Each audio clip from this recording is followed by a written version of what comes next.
এই কথা বলতে হবে কিন্তু। একজনের কাছে এক আনাও নাই, হে গাড়িতে উঠছে, ওইটা হেল্পারে কইলো ভাইজান আমার কাছে নাই কোনো টাকা, আমার একটু দয়া করে নেও। হেল্পার নেবি কি নেবে না এটা হেল্পারের ব্যাপার। এখন আর একজন হেল্পারে বলতেছে ভাই আমি কিন্তু 4 টাকা 3 টাকা দিমু, বেশি দিমু না। হেল্পার কয় দেও, হ্যাঁ 10 টাকা নোটের অর্ধেক দিয়া কয় 2 টাকা ফেরত দাও। হেল্পারে দিব, অর্ধেকটা তো নিব। আচ্ছা ফেরত না দেখ অর্ধেকটা নিবে, কেন নেবেন অর্ধেক? অর্ধেক তো আছে। কোরআনের কিছু মানো না। আল্লাহকে তুমি অরিজিনাল কাফের। কেউ যদি বলে 30 পারা মানি না, ফতুয়া সে কাফের। যদি বলে কেউ 15 পারা মানি, 15 পারা মানি না, ফতুয়া সেও কাফের। যদি কেউ বলে 29 পারা মানি, 1 পারা মানি না, সেও কাফের। যদি কেউ বলে 113 সূরা মানি, 1 সূরা মানি না, সেও কাফের। যদি কেউ বলে সব মানি, 1 অক্ষর মানি না, সে কি? সবাই বলেন সে কি? তো সেনা বাকিটা মানে। এইটা এমন এক কিতাব যে কিতাবের বিসমিল্লাহর বা থেকে মিনাল জিন্নাতি ওয়ান নাসের সিন পর্যন্ত সবটাকেই মানিতে হবে, সামান্য সার নাই। যারা কুফরি করবে 5 প্রকারের মানুষ আল্লাহর সামনে হাজির হয়ে দেখবে আমল নামা খালি 5 প্রকার। ওই 5 দলের ভিতরে আপনি যদি থাকেন আজকে তাওবা করে বাড়ি যাবেন। আল্লাহ বড় রহমান, বড় গাফফার, আল্লাহর দোষ দিতে পারবেন না। কারণ তাওবার দরজা আল্লাহ যেদিন বানাইছে আজ পর্যন্ত 1 সেকেন্ডের জন্য বন্ধ করেন নাই। 100 জন খুন করে তারপরে ক্ষমা পেয়ে গেছে এমন হাদিস আছে না নাই? তো আপনি যদি কুফরি লইয়া মরেন আল্লাহর দোষ কেমনে দিবেন? তাওবা করলে তো কুফরিও মাফ হয়ে যায়। ও দোস্ত, যেই কাদিয়ানিগুলো কাফের, কারণ তারা নবী মুহাম্মদকে শেষ নবী মানে না। যদি কোনো কাদিয়ানি সন্তান আমাদের দলে চলে আসে, সে এসে বলে আমি এখন থেকে নবী মুহাম্মদ সাল্লাল্লাহু আলাইহি ওয়াসাল্লামকে শেষ নবী মানি, সে এখন থেকে আর কাফের নয়, সে হয়ে গেল মুমিন। এতে বোঝা যায় তাওবা করার সুযোগ কাদিয়ানিদেরও আছে। যারা পীরের পায়ে সেজদা দেয়, আমার আজকের আলোচনা শুনে যদি তারা কেউ বলে ঠিক আছে আমি আজ থেকে আর কোনো পীরকে সেজদা করব না, সেজদার মালিক শুধু কে? আল্লাহ। এই কথা বলে সে তাওবা করে কালেমা পড়ে, লোকটা এখন আর মুশরিক না, এখন হয়ে গেল মুমিন। এতে বোঝা যায় শিরিক থেকে তাওবার সুযোগ আছে। ও দোস্ত, আল্লাহ তাওবার দরজা খুলে রেখেছেন, 1 সেকেন্ডের জন্য বন্ধ করেন নাই। এটা বন্ধ হবে সেদিন পশ্চিম দিক থেকে সূর্য উদিত হবে যেই দিন। পশ্চিম দিকে কি সূর্য উঠছে নাকি এখনো? তাহলে কি আছে? তওবার দরজা এখনো খোলা আছে, আরেকটা সময় বন্ধ হবে। ক্বালা রাসূলুল্লাহি সাল্লাল্লাহু আলাইহি ওয়াসাল্লাম ইন্নাল্লাহা ইয়াকবালু তাওবাতাল আবদি মা লাম ইউগারগির। প্রিয় নবীজি বলেছেন বান্দার মৃত্যুর যন্ত্রণা শুরু হওয়ার আগ পর্যন্ত আল্লাহ তাওবা কবুল করতেই থাকে। আমাদের এখানে কারো কি মৃত্যুর যন্ত্রণা শুরু হয়েছে? তাহলে তাওবার কবুলের সুযোগ এখনো আপনার আছে। তা আপনি কেন করলেন না? কেন করলেন না? ও দোস্ত, 5 প্রকারের মানুষ ব্যর্থ হবে, তাদের আমল আল্লাহ পর্যন্ত যায় না। 1 নাম্বার কুফরি যে করবে, 2 নাম্বার শিরিক যে করবে, 3 নাম্বার নেফাক যে করবে, 4 নাম্বার হারাম যে খাবে, 5 নাম্বার যারা আমলের সাথে বেদাত ঢুকে গেছে।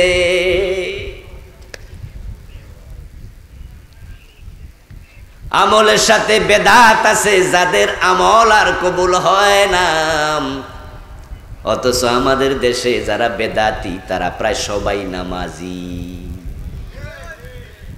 কারণ বেদাত তো তারাই করে যারা ইসলামকে মানে, মানতে গিয়ে ঝামেলা করছে। বেদাত মানে কি? হিয়াল ইবাদাতুল মুহদাসা মা লাম তাকুন ফি জামানিন নবী সাল্লাল্লাহু আলাইহি ওয়াসাল্লাম ওয়া আসহাবি। বেদাত হলো এমন ইবাদতের নাম যে ইবাদত নবী মুহাম্মদ এবং তার সাহাবাদের জামানাতে ছিল না। তো যারা ইবাদতই করে না তারা বেদাত কেমনে করবে? এরা তো কোনো আগা মাথাই নাই। কিন্তু বেদাত তো সেই লোক করে যে নবী এবং সাহাবাদের আমল পাইয়া খুশি না, সে আরো বাড়াতে চায়। সে ইসলামের মাঝে নতুন নতুন জিনিস ঢুকায়, আর ইসলামে যখন নতুন জিনিস ঢোকে ইসলামের ডিজাইনটা ঠিকঠাক থাকে না, পরিবর্তন হয়ে যায়। আর নবীর ইসলাম পরিবর্তন করার অধিকার কারোই নাই। রাসূলুল্লাহ দুইজন সাহাবীকে আযান শিখাইছে, হযরত বেলাল এবং হযরত আবু মাহজুরা রাদিয়াল্লাহু তাআলা আনহুমা। হযরত আবু মাহজুরা মদিনায় মাঝে মাঝে আযান দিতেন, হযরত বেলাল রাসূলের মূল মুয়াজ্জিন। ওই দুইজনকে রাসূলুল্লাহ আযান শিখাইছে আল্লাহু আকবার শব্দ দিয়ে আযান শুরু হবে। কিন্তু বাংলাদেশে আল্লাহু আকবরের আগে দুরূদ শরীফ চালায়া দিছে এমন কিছু মুয়াজ্জিন আছে না নাই? কুমিল্লা শহরে গেলে অ্যাভেলেবেল শুনবেন আওয়াজ আসবে, চিটাঙে গেলে অ্যাভেলেবেল মাইকে আওয়াজ আসবে, আসসালাতু ওয়াসসালামু আলাইকা ইয়া রাসূলুল্লাহ, আসসালাতু ওয়াসসালামু আলাইকা ইয়া নবিয়াল্লাহ, আসসালাতু ওয়াসসালামু আলাইকা ইয়া হাবিবাল্লাহ। আল্লাহু আকবার।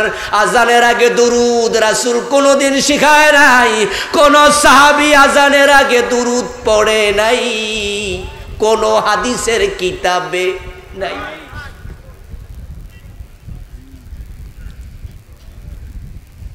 রাসূলুল্লাহর ডিজাইন আপনি চেঞ্জ করবেন, অধিকার আপনাকে কে দিল? قال رسول الله صلى الله عليه وسلم من حدث حدثا أو أوى محدثا فعليه لعنة الله والملائكة والناس أجمعين। আমার রাসূল বলছেন যে নতুন নতুন ইবাদত চালায়া দেয় তার উপর আল্লাহর লানত, ফেরেশতাদের লানত, বিশ্ব মানবতার লানত পড়ুক। রাসূল বদদোয়া দিছে।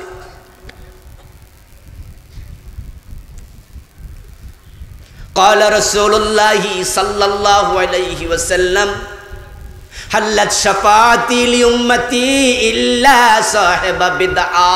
প্রিয় নবীজি বলেন আমার উম্মতের জন্য আমার সুপারিশ আল্লাহ অনুমোদন করে দিছে, হাসরের দিন আমার সুপারিশ কবুল হবে। তবে যারা বেদাতি তাদের জন্য সুপারিশের অনুমতি নাই।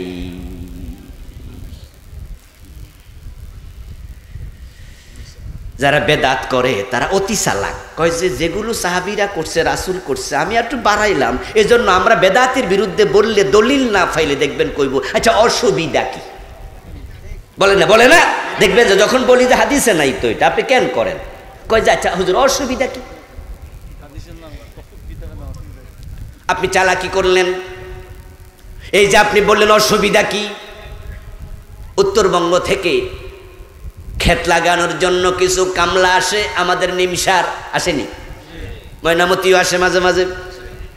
আপনি ধান গাছ লাগাবেন, তাকে আনলেন 500 টাকা রোজ, ও বেটারে দেখাই দিলেন আমার এখানে হলো ধানের চারা, এই হলো আমার ক্ষেত, এই চারা তুলে ক্ষেতের মাঝে ধান লাগাইবা, এরকম সোজা কইরা কইরা ও বেটা ধান গাছ লাগাইছে। বিকালবেলা রিপোর্ট করলো যে স্যার আপনার কাম শেষ। আপনি আবার বিকালবেলায় ধান ক্ষেত দেখতে গিয়া দেখেন ধান গাছের ফাঁকে ফাঁকে অনেক ঘাস গাছও লাগাইছে। ঘাস বোঝেন তো, আগাছা লাগাইছে। তো আপনি তো অবাক, কিরে হেরে লাগাইতে কইছি কি আর হেলা কামটা করছে কি? তা আপনি হেরে জিজ্ঞাসা করলেন, এই মিয়া তোমারে ধান লাগাইতে কইছি, ঘাস লাগাইলো কেডা? তখন ও বেটা মুস্কি হাসি দিয়া কয়, স্যার গড়ির দিকে তাকায় দেখি 3:30 বাজে ধান লাগানো শেষ। ভাবলাম হাতে তো সময় 1.5 ঘন্টা আছে, বইয়ে থাকায় লাভ কি, কিছু ঘাসও লাগাইছি, অসুবিধা কি?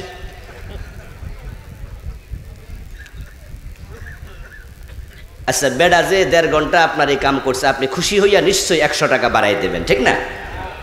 কথা কইতে হইব কিন্তু, 100 টাকা বাড়াই দেবেন। তো বেড়া না কইছে অসুবিধা কি? কি সুন্দর যুক্তি। ও দোস্ত, যদি আপনার মূল ধানের জায়গায় আগাছা আসে, মূল ফসলের ক্ষতি হয়ে যাবে। এই বেটা বেআক্কল যদি নাও বোঝে, ক্ষেতওয়ালা বোঝে। এই জন্য ক্ষেতওয়ালা আগাছার পক্ষে না, বরং আগাছা যদি ওঠে এটা তোলার জন্য আবার কামলা সে রাখে। কি আপনারা আগাছা তোলার জন্য কামলা রাখেননি? এবার প্রিয় নবীজির হাদিস শুনুন। ক্বালান নবী সাল্লাল্লাহু আলাইহি ওয়াসাল্লাম, মান আহদাসা ফি আমরিনা হাযা মা লাইসা মিনহু ফাহুয়া রাদ। রাসূলুল্লাহ সাল্লাল্লাহু আলাইহি ওয়াসাল্লাম বলেন, আমার দ্বীনের মাঝে যাহা ছিল না, যদি এটা কেউ আবিষ্কার করে সেটা বাদ, তোমরা সেটা গ্রহণ করিও না। আমার এই জামাটা আমি সিলাইয়া আয়রন করার জন্য দোকানদারের কাছে গিয়ে আমি যে বেটা ওই যে দোফা দিলাম, দোফা বেটা আমার জামা আয়রন করছে সুন্দর করে ধুইয়া টুইয়া। জামা আমার হাতে নিয়ে আমি দেখি আমার হাতা আছে 2টা, কিন্তু বেটা মাঝখান দিয়া কাইটটা নতুন একটা হাতা যোগ কইরা দিছে। আমি জামা হাতে লইয়া কমুকির এই ডিজাইন আসলো কোত্থেকে? আমার হাত আছে 2টা, বেড়া লাগাইছে আর একটা, ওইটা কি হইব? জুল্লা থাকবো তো। আর এটা গাদ দিলে লাগবোটা কেমন? আমি ওরা ধরলাম, এই মিয়া কি করলা? হে বলো হুজুর আপনার জামা তো তাই মহাব্বত করে একটা এক্সট্রা লাগাইয়া দিছি। এত মহাব্বত কি বালানি? এই কথা বলতে হবে, মহাব্বত এত বালানি? অতিরিক্ত কোনো কিছু? আমি কব, এই বেটা তুই আমার জামা নষ্ট করলি, ফাজি কথাকার, তোর মহাব্বত তোর কাছে রাখ, জরিমানা দে, জরিমানা দে। আল্লাহর নবী ঈদ করলেন 2টি, ঈদুল আযহা, ঈদুল ফিতর। আর আপনারা বানাইলেন নতুন ঈদ, ঈদে মিলাদুন নবী। বানান নাই শুধু, বানাইয়া মিছিলও বানাইছেন, সকল ঈদের সেরা ঈদ ঈদে মিলাদুন নবী। এখন আপনার নতুনটা যদি সেরা হয়, আমার নবী মুহাম্মাদের রেখে যাওয়া 2টার খবর কি? কামটা করলেন কি? Made in Pakistan, made in Bangladesh, এটা মেড ইন মদিনার থেকেও সেরা। নবী মুহাম্মাদের বানানো ঈদ 2টা, আল্লাহ শিখাইছে 2টা, এই 2টা উদযাপন করো। 2 রাকাত করে ঈদের দিন নামাজ পড়ো, 2টা করে খুতবা দাও, এক রাস্তায় যাও আর এক রাস্তায় ফিরো। কিভাবে ঈদ উদযাপন করতে হবে হাদিসের মাঝে পুঙ্খানুপুঙ্খ আছে, কিন্তু তুমি যে সেরা বানাইলা তোমারটা, এখন এটাতে নামাজ আছে কয় রাকাত ঈদের? কয় নাই। তো খুতবা আছে কয়টা? ঈদ পালনের কোনো নিয়ম আসেনি। তো সেরা হইল কি দিয়া? নামাজও নাই, খুতবাও নাই, সুন্নতও নাই, সিস্টেমও নাই। তো তুমি যে মিছিল করলা তোমারটা সেরা, সেরাটা হইল কি দিয়া? শুধু জিলাফি দিয়া।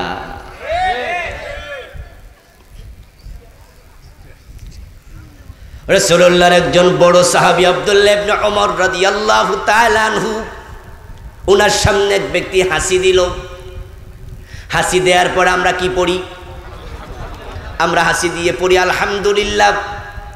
সে আলহামদুলিল্লাহ বলল, আরেক ব্যক্তি আলহামদুলিল্লাহ বলার পরে সে আলহামদুলিল্লাহ বলল, বলার পরে ওই ব্যক্তি বলে সুম্মাস সালাতু ওয়াসসালামু আলা রাসূলিল্লাহ।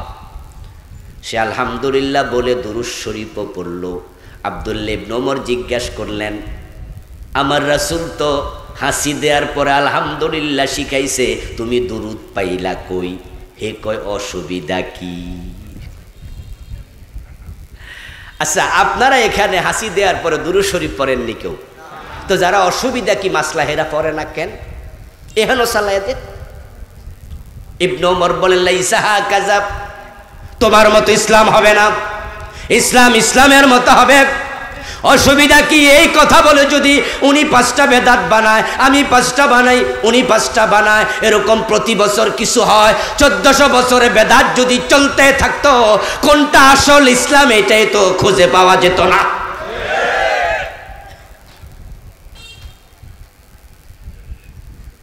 এই জন্য আলেম ওলামারা বেদাতের ব্যাপারে সতর্ক থাকবে। আল্লাহ বেদাতির উপরে দারুণ খেফা। قال النبي صلى الله عليه وسلم لا يقبل الله لصاحب بدعة صوما ولا صلاة ولا حج ولا عمرة ولا جهاد ولا صرف ولا عدل يخرج من الدين كما تخرج الشعرة من العجين। ইবনে মাজার হাদিস। প্রিয় নবীজি বলছেন, বেদাতি যখন কে হয়ে যায়, ইসলামের ডিজাইন চেঞ্জ করে ফেলে, তখন আল্লাহ তার নামাজ, রোজা, হজ, যাকাত, জিহাদ কিচ্ছু কবুল করে না। ইন্নাল্লাহা হাজাবা তাওবা লিসাহিবি বিদআ হাত্তা ইয়াদা বিদআতাহু। আরেক হাদিসে রাসূল বলছে, তাওবা করলে তার বেদাতি থাকা অবস্থায় তাওবা কবুল হয় না।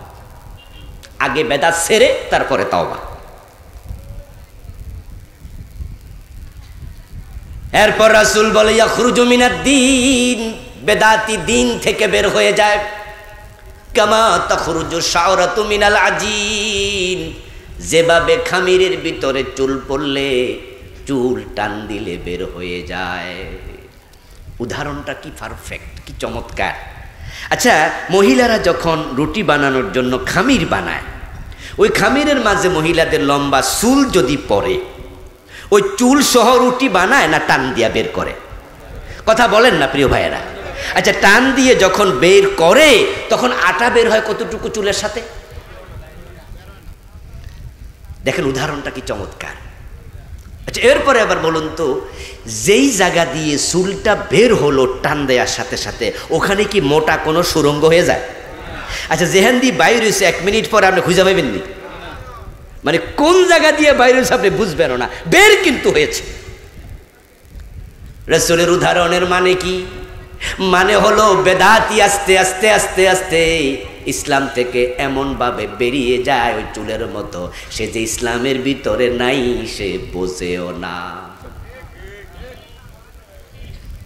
আমাদের বাংলাদেশে যে সমস্ত দরবার ফিরের পায়ে সেজদা দেয়, এই যে কালিয়াপুর পীরের পায়ে সেজদা দেয় না, আটরশি পীরের পায়ে সেজদা দেয় না, মাইজবান্ডার পীরের পায়ে সেজদা দেয়, জানেন তো? জানেন তো? ওদের দরবারগুলো বেদাতে পরিপূর্ণ। বাংলাদেশে চলমান বেদাত নিয়ে আমি আলাদা একটি বই লিখছি। আমার লেখা মোট 8টা বই, এ মাসও একটা এসেছে আলহামদুলিল্লাহ নতুন, প্রিয় নবীর জীবনীর উপরে। এটা আমি অনেক বছর আগে লিখছি, 38টা লিখছি। 38টাই মেজবান্ডার পাবেন, 38টাই দেওয়ানবাগে পাবেন, 38টাই কালিয়াপুরে পাবেন, আরো বেশি পাবেন যেগুলো আমি জানি না। এখন বেদাতীদের দরবারে শুধু বেদাত না, শিরিকও আছে। কথা বলতে হবে আপনাদের। বেদাতি যে দরবারগুলোর নাম বললাম সেখানে শুধু বেদাত না শিরিক আছে?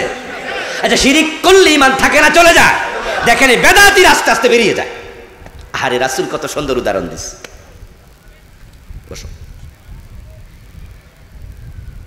আল্লাহর হাবিব বললেন, যেমনই খামির থেকে চুল বেরিয়ে যায়, বেদাতিরা আস্তে আস্তে ইসলাম থেকে বের হয়ে যায়। ওরা প্রথমে আজানের আগে দুরূদ শরীফ চালু করলো। তা আপনি জিজ্ঞাসা করলেন, এই দুরূদ পাইলা কই? জবাব দিল, দুরূদ পড়লে 10 নেকি, অসুবিধা কি? পড়লাম, সময় তো হাতে আছে। এইভাবে আস্তে আস্তে করে আগাচ্ছে। আগাইতে আগাইতে জিকিরের মাঝে আবার ঢোল বাজাইলো। আপনি জিজ্ঞাসা করলেন, এই জিকিরে ঢোল বাজাও কেন? তখন বলে, মনোযোগ বাড়ে, অসুবিধা কি? জিকিরের মাঝে পুরুষ মহিলা একসাথে লাফাও কেন? তখন বলে, আরে মিয়া, যদি মহিলা সাথে তাহলে জোশ আরো বাড়ে, অসুবিধা কি? পীরের পায়ে সেজদা কেন দাও? তখন বলে এটা তাজিমি সেজদা, দিলে অসুবিধা কি? এক মাসলায় তাদেরকে শিরক পর্যন্ত নিয়ে গেছে, ঠিক না? রাসূলের উদাহরণ কত চমৎকার। এখন আপনারা যারা বেদাতি আছেন সাবধান হবেন। জিকিরের মাঝে বেদাত বাংলাদেশে ঢুকেছে, নামাজে বেদাত ঢুকেছে, তেলাওয়াতে বেদাত ঢুকেছে, কত জায়গায় কত বেদাত। ফজরের নামাজের পরে সব মসজিদে শতকরা 90টাতে বেদাতি তেলাওয়াত, বেদাতি তেলাওয়াত এখানেও আছে, করতেছেন। সবাই মিলে সূরা হাশরের শেষ 3 আয়াত ইমাম সাহেবের সাথে সমস্বরে পড়তেছেন। অথচ কোরআন পড়ার মাসালা হলো যখন একজনে কোরআন পড়ে বাকিরা পড়বে না শুনবে। ওয়াইদা কুরিয়াল কুরআনু ফাসতামিউ লাহু ওয়া আনসিতু লাআল্লাকুম তুরহামুন। ইমাম আবু হানিফা রাহিমাহুল্লাহকে জিজ্ঞাসা করা হলো যে আপনি ইমাম সাহেবের পিছনে দাঁড়াইলে সূরা ফাতিহা পড়া যাবে না কেন বলেন? আপনি বলেন মুয়াজ্জিন মুসল্লি শুনবে, চুপ করে থাকবে, ইমাম শুধু তেলাওয়াত করে, আমরা কি সূরা ফাতিহা পড়ি নাকি? ইমামের সাথে আমরা কি পড়ি না, চুপ থাকি? অন্য মাযহাবে তারা কিন্তু সূরা ফাতিহা পড়ে। ইমাম আবু হানিফা রাহিমাহুল্লাহ জবাব দেন, আমার আল্লাহ বলছে ওয়াইদা কুরিয়াল কুরআনু ফাসতামিউ লাহু, কুরআন যখন পড়া হবে তোমরা সবাই মনোযোগ দিয়ে শোনো, ওয়া আনসিতু এবং চুপ করে থাকো। তো ইমাম যখন সূরা ফাতিহা পড়ে, সূরা ফাতিহা কি কোরআনের অংশ নয়? আপনারা কি আমার কথা বুঝতেছেন তো? সূরা ফাতিহা কোরআনের ভিতর আসেনি? তো এই জন্য ইমাম আবু হানিফা আল্লাহ কইছে চুপ থাকতে। তো ইমাম সাহেব সূরা ফাতিহা পড়ে, তো আপনিও সূরা ফাতিহা পড়েন, তো চুপ থাকলেন কেন? তাহলে ইমাম আবু হানিফার ফতোয়া হলো যখন কেউ কোরআন তেলাওয়াত করবে বাকিরা কি তেলাওয়াত করবে না, চুপ থাকবে? তো সূরা হাশরের শেষ 3 আয়াত কোরআন শরীফে নাই, তো তখন সবাই মিল্লা পড়েন কেন? এটা কোথায় পাইলেন?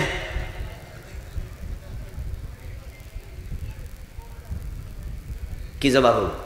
জবাব আসমানের নিচে জমিনের উপরে নাই, এটা বিদআত, এটা বিদআত। আচ্ছা, আমরা কি সূরা হাশরের শেষ 3 আয়াত পড়ি, আয়াতুল কুরসি পড়ি না? কি ভাইয়েরা রাগ করছেন নাকি? জবাব দেন, আয়াতুল কুরসি পড়েন না? তো ওইটা সমস্বরে পড়েন না কেন?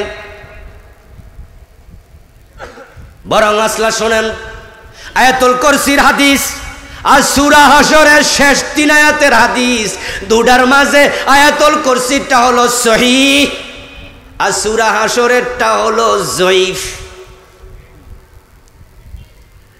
রাসূলুল্লাহ সাল্লাল্লাহু আলাইহি ওয়াসাল্লাম বলেছেন, যদি 5 ওয়াক্ত নামাজের পরে কোনো ব্যক্তি আয়াতুল কুরসি নিয়মিত পড়ে, তার সাথে জান্নাতের ব্যবধান শুধু তার মৃত্যু। এই হাদিস সহিহ। আর আয়াতুল কুরসি পড়লে 70,000 ফেরেশতা দোয়া করে, একটা হাদিস আছে না? এটা মুহাদ্দিসগণ বলছে যঈফ। তো যেটা যঈফ হাদিস এটা সবাই মিল্লা পড়লেন, তো যেটা সহিহ হাদিস এটা একা একা পড়েন কেন? এটা মিল্লা চালায় দেন। তেলাওয়াতে ঢুকেছে বেদাত।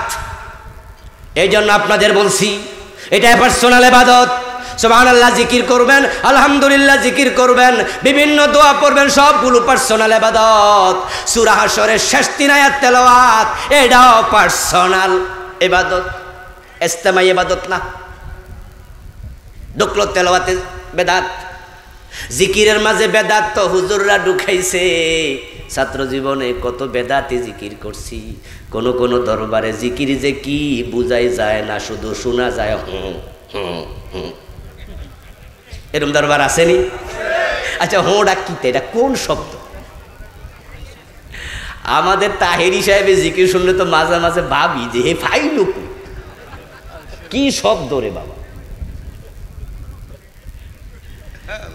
এবং জিকিরের স্টাইল কি, এক ভিডিও দেখলাম যে কোন কোন জিকির আছে, নাম দিছে করাতি জিকির, কাব্বান্না জিকির, ঠেলুন্না জিকির, একটা দেখলাম কারেন্ট জিকির। এরম করে, মানে হুজুরের ধরে ধরে এরম করে করে ফিসায়। আপনারা দেখছেন নি কেউ ভিডিওতে? 2-4 জন ভাই দেখছে। এটার নাম নাকি কারেন্টের জিকির। আচ্ছা, জিকির করতে করতে গাছের আগা উঠতে যায়, বাঁশের আগা উঠতে যায়, এমন জিকির বাংলাদেশে আসেনি?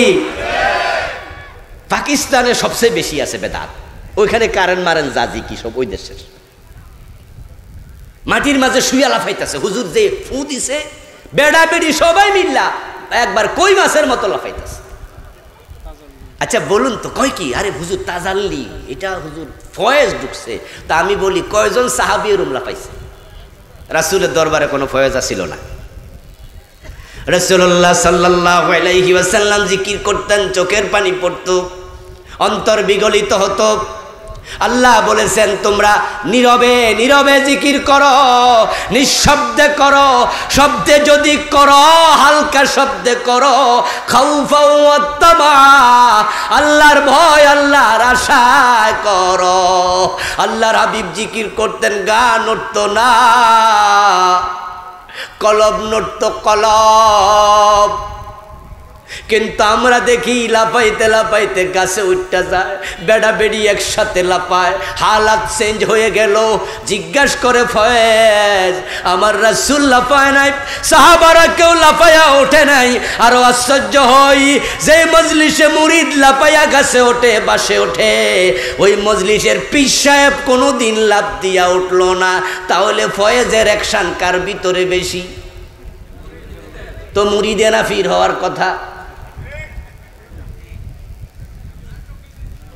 قال رسول الله صلى الله عليه وسلم أفضل الذكر لا إله إلا الله। আমার রাসূল বলেন, শ্রেষ্ঠ জিকির হলো লা ইলাহা ইল্লাল্লাহ। যখন কেউ সফল হতে চায়, জান্নাতি হতে চায়, ঈমান আনো, কুলু লা ইলাহা ইল্লাল্লাহ তুফলিহ। যখন আযান দিবা, তখন বলবা আশহাদু আল্লা ইলাহা ইল্লাল্লাহ, কিন্তু আস্তে কইরা মাঝখানে বাইঙ্গা কয় ইল্লাল্লাহ ইল্লাল্লাহ ইল্লাল্লাহ। আমার প্রশ্ন, ও প্রিয় হুজুর, রাসূল ইল্লাল্লাহ জিকির করছে, একটা হাদিস দেখান নাই, একদিনও করেন নাই। ডিজাইন হলো লা ইলাহা ইল্লাল্লাহ, মাঝখানে ভাঙলে ডিজাইন ঠিক না বিকৃত? তো ভাঙলেন কেন? এবার যুক্তির ঢল নামবে, যুক্তির ঢল নামবে। যে হাদিসে ইস্কির আছে বুখারীতে, ইল্লাল ইসখির। হুজুর আপনি মুহাদ্দিস, এই হাদিস পড়েননি? মুস্তাসনা মুস্তাসনা মিনহু ইস্তিসনা, হরফে ইস্তিসনা দেশ বানায়া সারমু, নাহু সরব ঢুকাইয়া ইল্লাল্লাহ জিকির জায়েজের জন্য কি শক্তিশালী যুদ্ধ শুরু করলো। আমার প্রশ্ন, প্রিয় নবী যদি এগুলা জায়েজ জানতেন, ইস্তিসনা, হরফে ইস্তিসনা, মুস্তাসনা জানতেন, তুমি মনে করো কি রাসূলকে আল্লাহ এগুলো শিখায় নাই? উল্লিমতু ইলমাল আউয়ালিনা ওয়াল আখিরিন। তো রাসূল কেন ইল্লাল্লাহ জিকির করলো না? ডিজাইন তুমি ভাঙলা কেন? অদস্ত ডিজাইন আপনি ভাঙছেন, এক জায়গায় দুই জায়গায় না, কত জায়গায় কত ডিজাইন আপনি নষ্ট করতেছেন। রাসূলুল্লাহ সাল্লাল্লাহু আলাইহি ওয়াসাল্লাম নামাজ যখন শেষ করতেন, সালাম ফিরাইয়া, বাংলাদেশে রাসূলুল্লাহর ডিজাইন প্রায় মসজিদে নাই। রাসূল সালাম ফিরাইয়া 3 বার পড়তেন আস্তাগফিরুল্লাহ। কয়বার? কয়বার? একবার পড়তেন আল্লাহু আকবার, একবার পড়তেন আয়াতুল কুরসি, 36 বার সুবহানাল্লাহ, 33 বার আলহামদুলিল্লাহ, 34 বার আল্লাহু আকবার। আল্লাহুম্মা লা মানিআ লিমা আতাইতা ওয়া লা মুতিয়া লিমা মানাতা ওয়া লা ইয়ানফাউ জাল জাদ্দি মিনকাল জাদ। আল্লাহুম্মা আনতা রাব্বি লা ইলাহা ইল্লা আনতা খালাকতানি। রাসূল আপনার সাইয়্যিদুল ইস্তিগফার পড়তেন সালাতের শেষে, পড়তেন আল্লাহুম্মা আইন্নি আলা যিকরিকা ওয়া শুকরিকা ওয়া হুসনি ইবাদাতিকা। আরো কত দোয়া, কিন্তু বাংলাদেশে সালাম ফিরাইয়া আল্লাহুম্মা আমিন, শেষ। এরপর হুজুরও খারাই গেছে, মুসল্লিও খারাই গেছে, রাসূলুল্লাহর এই দোয়াগুলো বাংলাদেশে মরে গেছে।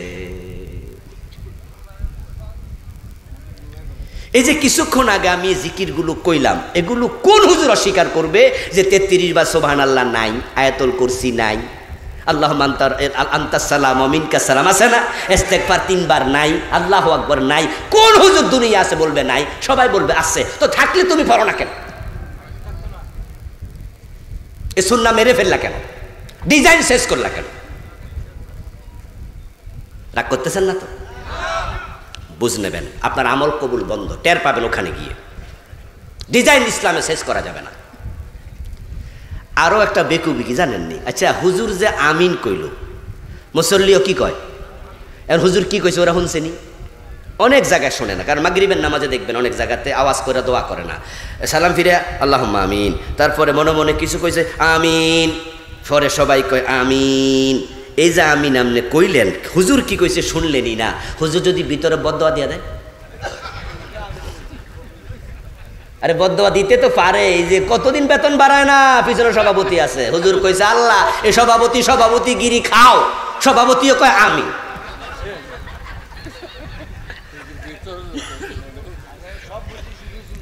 আচ্ছা, বুঝা আমিন না বুঝা আমিন। আবার কিছু কিছু মসজিদ আছে হুজুর সালাম ফিরাই এমন জোরে দোয়া করে মাইকে, যাদের 1 রাকাত 2 রাকাত মাসবুক হয়েছে, ছুটে গেছে, এরা সূরা ফাতিহা হুজুরের দোয়ার ধাক্কায় করতে পারে। আচ্ছা, এমন এই পরিস্থিতির আমি মুখোমুখি হয়েছি, আপনারা হয়েছেন নি কোনো? এই যে অনেকে হয়েছেন। আচ্ছা, এবার আমি একটি প্রশ্ন করতে চাই, যে হুজুরে জোরে জোরে দোয়াটা চালাইলেন, আচ্ছা উনি কি এ দোয়া করাকে ফরজ মনে করে? দোয়া তো মাঝে মাঝে আমরাও ঠেকায় ফইরা করি, কারণ এমন মসজিদে গেছি যে এনে দোয়া না করলে এটা লই এই ঝগড়া শুরু, প্রয়োজন মারামারি করে শহীদ হয়ে যাবে। তখন মনে করি যে এই ঝগড়া ফাঁসা যাচ্ছে যা। আচ্ছা, এই যে মাঝে মাঝে আমরা করি ফেঁসে পড়া, বিপদে পড়া, আল্লাহর কাছে আবার মাফ চাই যে আল্লাহ বেদাতের পক্ষে আমি না। আচ্ছা, যে হুজুররা নিয়মিত করে সে হুজুরকে এটা ফরজ কইছে? আচ্ছা, এটাকে ওয়াজিব বলছে? সুন্নতে মুআক্কাদা কইছে? এটার কয় কি? কয় যে দোয়া না করলেও অসুবিধা নাই, আর করলে অসুবিধা কি? দলিল তো একটাই, অসুবিধা কি? আচ্ছা, এবার বলুন তো, যেই বেটা 1 রাকাত ছুটে গেছে, ওই বেটার কেরাত পড়া কি নফল না ফরজ? তো আমনের নফলের ধাক্কায় ফরজের কি খবর? আপনি তো এটা মোবা বললেন বা নফল বললেন, অসুবিধা কি? তো আমনের নফলের ধাক্কা বেটা কেরাত ভুলে যেতেছে। قال النبي صلى الله عليه وسلم انا فرضكم يوم القيامه على الحوض। এবার রেজাল শুনেন, প্রতিক্রিয়া। রাসূলুল্লাহ বলেন, কিয়ামতের দিন আমি তোমাদের সবার আগে হাউজে কাউসারের সামনে চলে যাব। আমার উম্মতরা হাউজের পানি পান করবে, যে একবার পান করবে লা ইয়াজমাউ আবাদা, কোনদিন পিপাসিত হবে না। ওই পানি হবে আসাদ্দু বিয়াদাম মিনাল লাবান ও আহলা মিনাল আসাল ও আতিয়াবু মিনাল মিসকিজানুহু কানুজুমিস সামা জাওয়ায়াহু সাওয়াউন মাসিরাতা শাহর। আমার রাসূল বলে, হাউজে কাউসারের পানি এক অভিনব পানি, যার কালার হবে দুধের চেয়ে সাদা, স্বাদ হবে মধুর সে মিষ্টি, গন্ধ হবে মিস্কের সে বেশি, তার পেয়ালা হবে তত আকাশে তারকা সে যত। সুবহানাল্লাহ। আমার উম্মত পানি পাবে। হাউজে কাউসারের পানি খাওয়ার শখ আমাদের আছে কিনা? বেদাতি হইলে কিন্তু পাবেন না।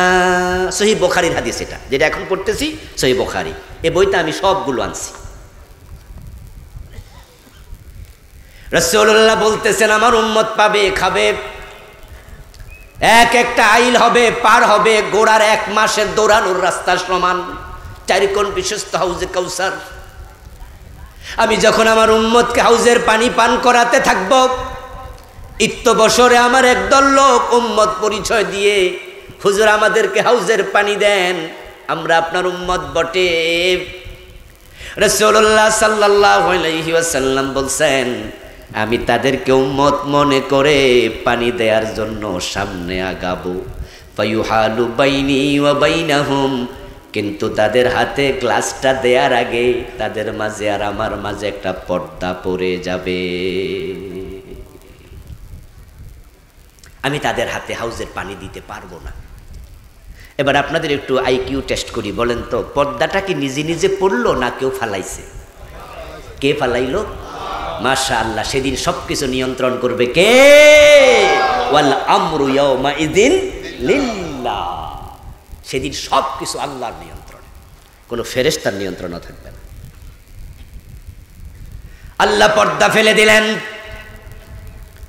আল্লাহর হাবিব বলছেন ফাকুলু ইন্নাহুম মিন্নি, তখন আমি বলবো কি হলো, তারা তো আমার উম্মত। তখন ফেরেশতারা এবার দৌড়ায় আসবে, ফায়ুকাল, তারপরে বলা হবে, ফেরেশতারা বলবে ইন্নাকা লা তাদরি মা আহদাসু বাদাকা ফাকুলু সুকান সুকান লিমান গায়্যারা বাদি। ফেরেশতারা এসে বলবে ইয়া রাসূলুল্লাহ, এরা আপনার উম্মত না, এরা 2 নাম্বার, এরা বেজাল। আপনার রেখে আসা ইসলাম তারা ডিজাইন পরিবর্তন করে ফেলছে।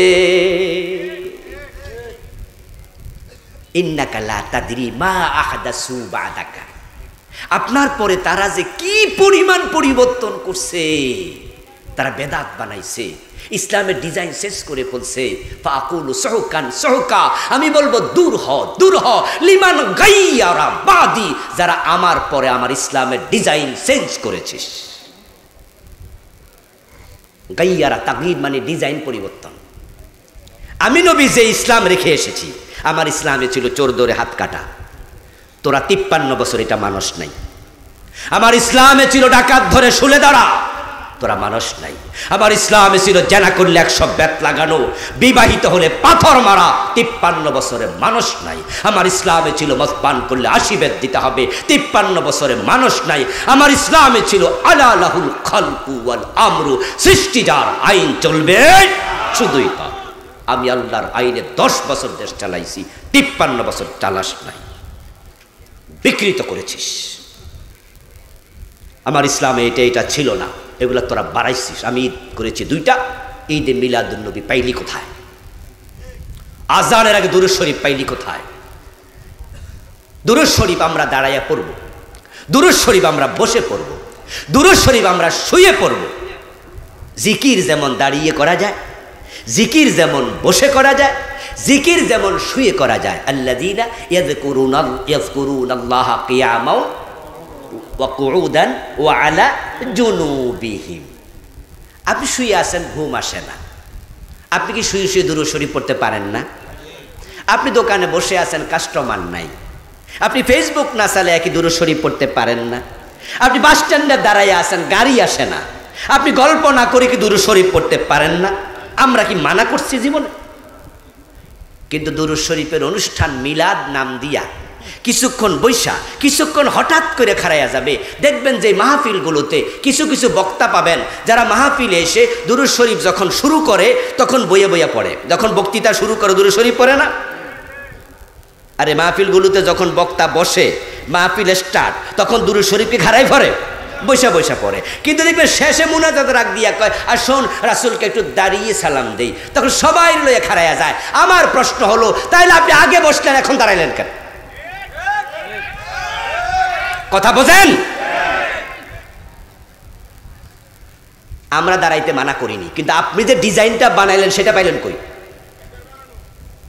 কিছুক্ষণ বসলেন, কিছুক্ষণ দাঁড়ায়। হ্যাঁ ভাই, আপনি বসে বসে দুরূদ পড়ছেন, আপনার পা ব্যথা, আপনি আর ভালো লাগে না, আপনি এবার দাঁড়ান, কোনো অসুবিধা নাই। কিন্তু সবাই রে কয় আপনারাও খারান।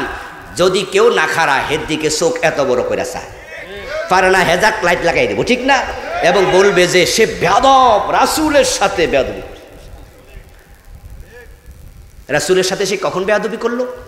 কই যে আমরা সবাই দাঁড়িয়ে সালাম দিলাম, সে দাঁড়িয়ে দিল না। দাঁড়িয়ে যদি সবাই সালাম দেয় আর এই হুজুর বইয়া থাকে, তাহলে শ্রোতারাও কিন্তু উনার দিকে একবার এমনি চেয়ে থাকবে, বলবে একটা গোস্তাকে রাসূল পাওয়া গেছে, রাসূলের সাথে বেয়াদবি করে লাইছে। ও দোস্ত, দাঁড়িয়ে সালাম দেয়া আদব, বসে দিলে হয় বেয়াদব। এই যদি তোমার বানানো নীতি হয়, আমি তোমার কাছে প্রশ্ন করব, আত্তাহিয়াতু যখন পড়ো তখন তুমি সালাম তো বৈশায়ে দাও। আসসালামু আলাইকা আইয়ুহান নাবিয়্যু ওয়া রাহমাতুল্লাহি ওয়া বারাকাতুহু, আত্তাহিয়াতুর মাঝে আছে না নাই? এই সালাম দেওয়ার সময় দাঁড়াইছেন কয়জন? তো যারা হুজুররা আমারে যদি না দাঁড়ায় বেয়াদব কয়, এটি সবকৃত বেদবি আগে কইরা বইরেছে, ঠিক না? তাহলে হেরারে কিতা কইতাম কোন? আল্লাহর নবীর ইসলাম বিকৃত হবে না, বিকৃত করা যাবে না। আপনি এখানে যুক্তি দিলে মানবেন না, আর এক জায়গা আপনার বেদাত ধরাই দিলে আপনি যুক্তি দেবেন, দ্বিচারিতা করা যাবে না। আমরা আলেমরা ইসলামের পাহারাদার, নবী আর আসবে না, সাহাবী আসবে না, ইসলাম পাহারা দিতে হবে। রাসূলের ইসলামে কমানো যাবে না, বাড়ানো যাবে না।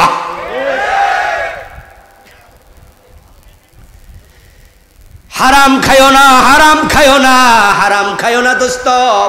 হারাম খাইলে ইবাদত কবুল হবে না। 10 টাকায় কাপড় কিনলেন, 1 টাকা হারাম ঢুকেছে, 9 টাকা হালাল। লাম ইয়াকবালিল্লাহু লাহু সালাতাহু মা দামা আলাইহি। রাসূলুল্লাহ বলেন, ওই কাপড় পরে যত রাকাত নামাজ পড়ো, 1 রাকাত আর কবুল হবে না। ইন্নাল্লাহা তাইয়্যিবুন লা ইয়াকবালু ইল্লা তাইয়্যিবা। আল্লাহ পবিত্র, তিনি অপবিত্র কোনো কিছু গ্রহণ করে না। কাবার অঙ্গনে চলে গেল, ইয়াতিলুস সাফারা, লম্বা সফর করলো, আশা আসা ওয়া আগবারা, চুল এলোমেলো, গায়ের কাপড় ধুলিবালি হয়ে গেছে, 50 মাইল হাইটা গেছে, কাতার থেকে সফর করছে, দুবাই থেকে ঘোড়া চালায়া গেছে, ওটে চালায়া গেছে, পায়ে হেঁটে গেছে রাসূলের যোগে। তারপরে কাবার সামনে দাঁড়ায়া ইয়ামুদ্দু ইয়াদাইহি ইলাস সামা, 2 হাত আসমানের দিকে তুলছে, ইয়া রাব্বি ইয়া রব। মনে মনে ভাবে, এমন জায়গায় খাড়াইছি, কত নবীর পায়ের ধুলা এখানে আছে। যেখানে মানুষ তাওয়াফ করে, এটার নাম মাতাফ। ওখানে নবী ইব্রাহিম তাওয়াফ করে নাই? কথা বলেন না, বলেন না ভাইয়েরা, করে নাই? ইসমাইল আলাইহিস সালাম করে নাই? নবী মুহাম্মদ করেন নাই? আরে মনে মনে ভাবে, এমন জায়গায় খাড়াইছি, কত নবীর পায়ের চাপ এখানে আছে, এখানে তো আল্লাহ ফিরাবে না। মুলতাজা এমন জায়গা, সুবহানাল্লাহ, কাবা শরীফের দরজা এবং হজরে আসওয়াদ পাথর, তার মাঝখানের জায়গা। এখানে বুক লাগাইয়া দোয়া করলে দোয়া কবুল হয়। যে লাগা হে আর ছাড়তে চায় না, টাইনা নামানো লাগে। যারা উমরায় যান, হজে যান, দেখবেন ওই জায়গায় 24 ঘন্টা ভিড় লেগেই আছে। ওখানে পৌঁছা যুদ্ধ, রীতিমতো যুদ্ধ করে, জেহাদ করে যাওয়া লাগে। এবং মনে মনে এটা জানাই লাগে যে গুতা কিছু আজকে খামো, এটা ফিরি। কতজন হাত দিয়া গুতা মারবো। এরপর আমাদের ভাষণা, এমন জায়গায় বুক লাগাবো যেখানে কত সাহাবী, কত নবীর বুক লেগেছে। রাসূলুল্লাহ বলেন, সে 2 হাত আকাশের দিকে তুলে ইয়া রাব ইয়া রাব বলে চিৎকার দিচ্ছে, আর ভাবে এখানকার দোয়া ফিরবে না। অথচ শোনো, মাতামুহু হারামুন ওয়া মাশরাবুহু হারামুন ওয়া মালবাসুহু হারামুন ওয়া গুযিয়া বিল হারামি ফান্না ইউস্তাজাবু লিযালিকা। সে খাইছে হারাম, পেটে আছে গোশের টাকায় খাবার, সুদের টাকার খাবার, রক্তে আছে আঙ্গুর, বেদানা রক্ত হইছে। এগুলো মানুষের ওজনে কম দিয়া, মালে বেজাল দিয়া কামানোর টাকা। হজে গেছে, হজে গেছে সিনেমা হলের মালিক, এমন আসেনি? শুধু সিনেমা হলের মালিক, যে সিনেমা করে নায়ক নায়িকা, হেরা হজে যায় না? আমাদের সিনেমার এক নায়িকা কিছুদিন আগে এক সাক্ষাৎকার দিল। ইউটিউব চ্যানেলগুলো, ফেসবুকগুলো তো কত কিছু দেয়। ওনারা জিজ্ঞাসা করছে সাক্ষাৎকারে যে আপনার জীবনের শেষ ইচ্ছা কি? উনি বলছে, শেষ ইচ্ছা হলো আমার মৃত্যুর পরে যেন কেউ আমার চেহারা না দেখে। এবং তিনি বলেছেন যে আমার আরো ইচ্ছা আছে, আমি যেন হজ করতে পারি।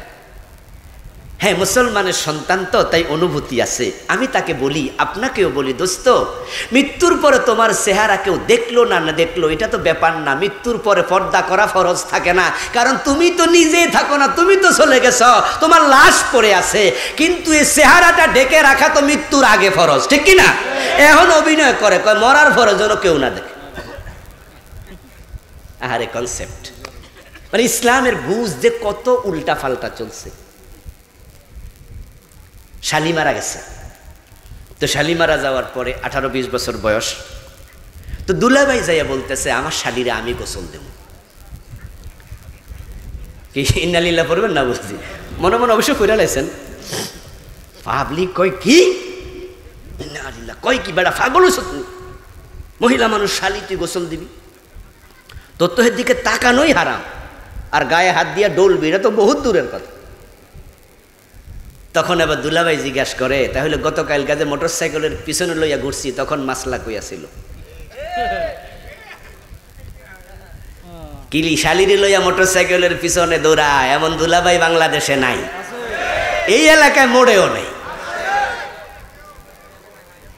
তখন হুজুরেরা মাসলা কই রাখছিল, যারা এখন আইসা ফতুয়া দেয় ইন্না লিল্লাহ শালি গোসল দিবি কসকি, তো গতকালকে ফতুয়া কইছিল এই মহিলার উপরে পর্দা তো এখন ফরজই না, এ তো মইরাই গেছে, এখন ওকে নিয়ে এত পর্দা কিসের? কত মানুষ মরে যায়, লাশ কুত্তা খাইয়ালায়, বাঘে খাইয়ালায়, পয়সা যায়, মাছে খায়, লাশ মরে গেছে, ওরে নিয়ে কিসের পর্দা? মরা মানুষের কিসের ইসলাম? ইসলাম তো জিন্দা মানুষের। ইন্না ফি যালিকা লাযিকরা লিমান কানা লাহু কলব আও আলকাস সামআ ওয়া হুয়া শাহীদ। আমার আল্লাহ কয় এর মাঝে যে বিধান দিয়েছি, জিকির দিয়েছি, এগুলো হলো তাদের জন্য যাদের কলব জিন্দা আছে, যারা মনোযোগ দিয়ে শোনে, এবং যারা শহীদ মানে হাজির আছে, মরে নাই। এ কোরআন জীবিত মানুষের জন্য। এখন বাংলাদেশের লোকেরা মাসলা সব মরা মানুষের লাইগা কয়,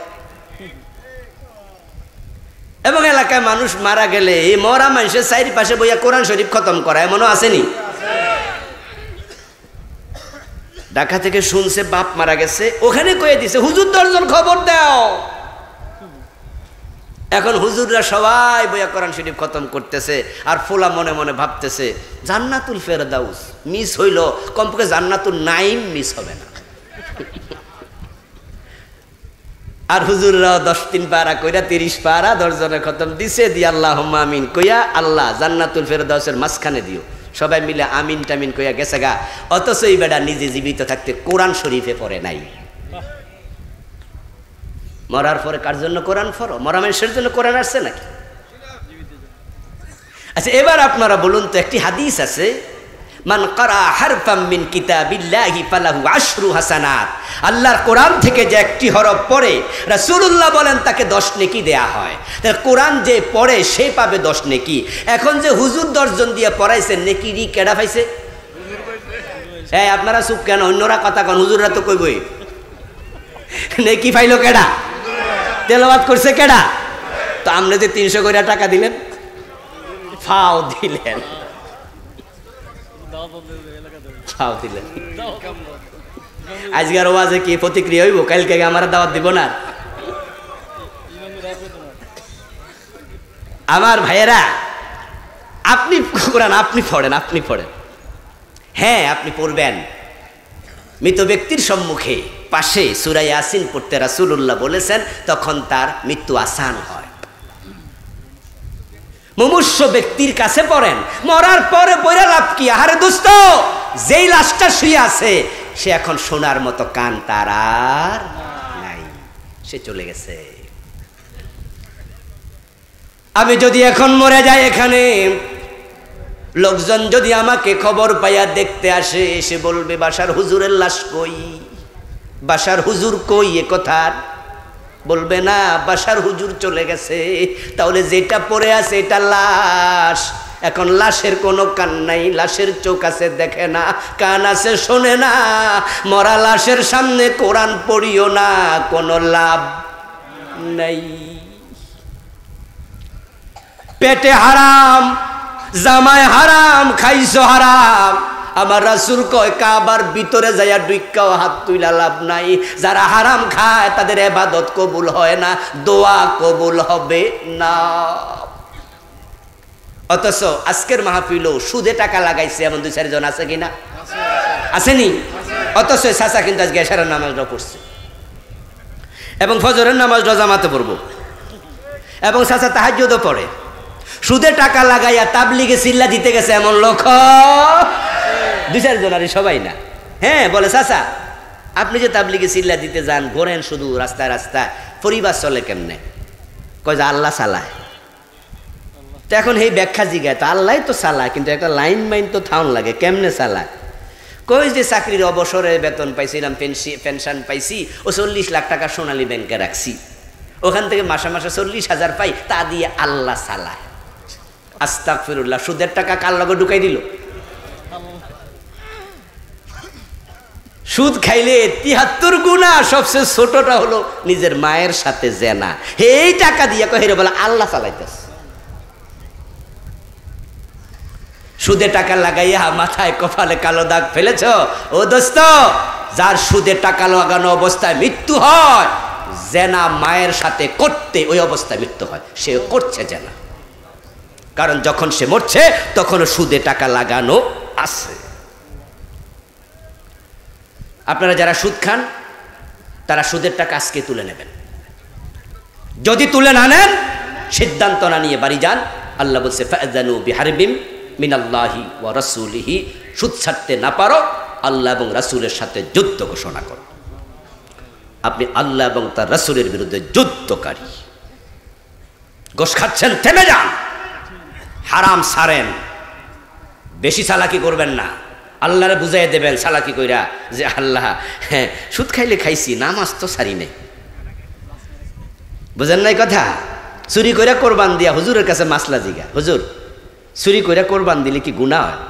হুজুর মারছে ধমক, এই বেটা ফাজলামি জানোস করস, মাসলা পাস না, চুরি কইরা কোরবান দেয় নাকি মানুষ? বলে হুজুর আমি জানি আপনি ধমকাইবেন, তবে আমরাও তো মাসলা কিছু হইলেও বুঝি। চুরি করলে গুনাহ হয়, কোরবান দিলে সওয়াব হয়, গুনাহ সওয়াব কাটাকাটি, গোশত ফ্রি। গোস্তর দাম 650 টাকা কেজি, কোরবান উপলক্ষে যদি 2.5 মণ ফ্রি পাই, অসুবিধা কি? আপনার এই বুঝ কি সঠিক বুঝ? সিনেমা হলের মালিক মসজিদে সভাপতি হয় কেমনে? সুদী ব্যাংকের মালিক মসজিদ বানায়া মসজিদে মোতাল্লি হয় কেমনে? হচ্ছে তো বাংলাদেশ। কত হারামখোর গোশখোর মসজিদের সভাপতি সেক্রেটারি হয়ে বসে আছে, এবং এলাকার লোকেরা খুঁজে বাইর করে কে দোতলা বানা দিতে পারবো, ফের আগে সভাপতি বানাবে। ঠিক না? ঠিক না? এটাই করে তো, যে হ্যাঁ কয় যে একতলা তো আছেই, দোতলাটা কেডা বানাইতে পারবো? কয় যে চৌধুরী সাহেব। চৌধুরী সাহেবের বাড়ি গোলশান, জানে যে হারাম ছাড়া কিচ্ছু খায় না, পুরা হারাম ব্যবসা। এরপরও কয় যে না হেরে সভাপতি বানাও, চলে যায় দৌড়াইয়া সভাপতি বানাইয়া কমিটি লইয়া উনার বাসায়। আর উনিও বলে আমি এলাকায় যাই না কিছু না, তারপরও তোমরা সভাপতি বানাইছো, কি যে করতাম। আচ্ছা বলো এখন কি লাগবো? কয় যে দোতলা ছাড়টা আমনে করে দিবেন। কয় যা 10 লাখ দিলাম। সবাই মারহাবা, হারাম টাকা মসজিদ, নামাজ কবুল হবে তো? আর কানা কাম 13 ফরজ, 1 নম্বরে শরীর পাক, 2 নম্বরে কাপড় পাক, 3 নম্বরে নামাজের জায়গা ফাক। কি করলা? কাপড়ে প্রস্রাব লেগেছে, পানিতে ধো, কাপড় পরিষ্কার হয়ে যাবে, পাক হবে। কিন্তু সুদের টাকা দিয়ে কিনেছ, এখন বঙ্গোপসাগরে দুইলো আর পাক হবে না। এটা তাহারাতে বাতিনি, তাহারাত জাহিরি বাতিনি, দুইটাই লাগবে। প্রস্রাব করেছ, ওযু করো, পাক হয়ে যাইবা। কিন্তু সুদের টাকা দিয়া ভাত খাইছো, পেটে সুদের টাকার ভাত নামাজে খারাইছো, তোমার শরীর তো না পাক, কেমনে নামাজ হবে? আমার রাসূল নামাজ পড়তেন ওই মসজিদে, যে মসজিদের মাঝে রাতের বেলায় বৃষ্টি হলে কাদা জমে যেত। আমার রাসূল যখন সিজদা থেকে উঠতেন, নাকের মাঝে কপালের মাঝে কাদার চিহ্ন ছিল। মসজিদ ছিল কাঁচা, মুসল্লি ছিল পাকা। আর এখন মসজিদ হইছে পাকা, মুসল্লি কাঁচা। এমন কাঁচা হইছে, সেজদায় হুজুর যদি সুবহানা রাব্বিয়াল আলা 3 বার আস্তে আস্তে পড়ে, এসি ঘরে এসি মুসল্লি, এসি মসজিদ, ঠান্ডা মজা, তারপরেও মুসল্লির ধৈর্য সহ্য হয় না, হে কাশ দিয়া মিসকল দেয়। কিছু কাশ তো বুঝাই যায় না, কাশের ধরন দেখে বুঝা যায় এটা আসল কাশ না। মানে হুজুরে বুঝাইছে, হুজুর আমার তো শেষ, আমনের কদ্দুর, অথচ এসি মসজিদ। রাসূলের সাহাবারা নামাজ পড়তেন, ফা ফুলতো, রাসূলের ফা ফুলে যেত। কত লম্বা নামাজ ছিল। মসজিদ তো কাঁচা ছিল, এসি তো ছিল না, বিদ্যুৎ তো ছিল না, ফ্যান তো ছিল না, নিচে তো টাইলস ছিল না রে ভাই।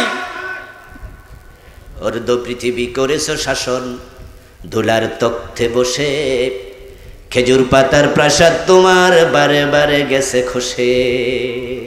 খেজুর পাতার ছানি ছিল। হারাম ছেড়ে দেন, ইবাদত যদি কবুল হোক চান। কুফরি ছেড়ে দেবেন। কুফরি কি আজকে বলবো না, সময় নাই। এ নিয়ে আমি একটি বই লিখেছি, এই বইতে 56টা কুফরি লিখেছি, বাংলাদেশে চলমান। শিরিক ছেড়ে দেন 29টা লিখেছি এই বইতে, আলাদা বই, ছোট্ট বই। চলমান 29টা। বেদাত নিয়ে কিছু কথা আজকে লম্বা বলেছি, বেদাতগুলো ছেড়ে দেবেন। প্রিয় ভাইয়ের আসুন, যতটুকু শুনলাম আল্লাহ যেন মানার তৌফিক দেয়, বলেন আমিন। হাজা মা ইনদি ওয়াল ইলমু ইনদাল্লাহ আলাইহি তাওয়াক্কালতু ওয়া ইলাইহি উনীব। আমরা একসাথে একটু দোয়া করে বিদায় নিতে চাই। প্রিয় ভাইয়েরা, আমার লেখা 8টি বই আমার গাড়িতে আছে। গাড়িটা কোথায় জানি না, মনে এখানে, ওখানে প্যান্ডেলের সাথে এখানে আছে, ড্রাইভার সাহেবের কাছ থেকে নেবেন। অহিরানা পরকাল 400 পৃষ্ঠার একটি বই। রাসূলুল্লাহর জীবনে নিয়ে লিখেছি, তার সুরত সিরত সব, যেমন ছিলেন প্রিয় রাসূল সাল্লাল্লাহু আলাইহি সাল্লাম। 280 পৃষ্ঠার বই। ব্যক্তি পরিবার নিয়ে, সালাত নিয়ে বিভিন্ন বিষয় লিখেছি, নিয়ে যাবেন। আর ঈদগাহের জন্য কালেকশন তারা করেছে, এখন আবার চাচ্ছে আপনারা যদি সহযোগিতা করতে চান তাহলে যাওয়ার সময় একটু স্টেজে কিছু টাকা ঈদগাহের জন্য দিয়ে যাবেন। আর এলাকার যারা আছেন তারা ঈদগাহের প্রতি বিশেষ নজর দেবেন। আল্লাহ তৌফিক দান করুন, আমিন। প্রবাসীদের এই মাহফিলে বহুত বড় অবদান, প্রবাসীদের জন্য একটু দোয়া করে। জি ইনশাআল্লাহ, এলাকাবাসীর জন্য একটু দোয়া করে ইনশাআল্লাহ। জি হুজুর কিছু বলবেন? আলহামদুলিল্লাহি রাব্বিল আলামিন والصلاة والسلام على نبينا محمد وآله وأصحابه أجمعين ربنا ظلمنا أنفسنا وإن لم تغفر لنا وترحمنا لنكونن من الخاسرين ربنا آتنا في الدنيا حسنة وفي الآخرة حسنة وقنا عذاب النار رب ارحمهما كما ربياني صغيرا আয় রব্বুল আলামিন, আজকের মাহফিল তুমি কবুল করে নাও। আমাদের জীবনের গুনাহগুলো মাফ করে দাও। আমাদের সালাম তোমার বন্ধুর কবর মোবারক মদিনা মুনাব্বারায় পৌঁছায়া দাও।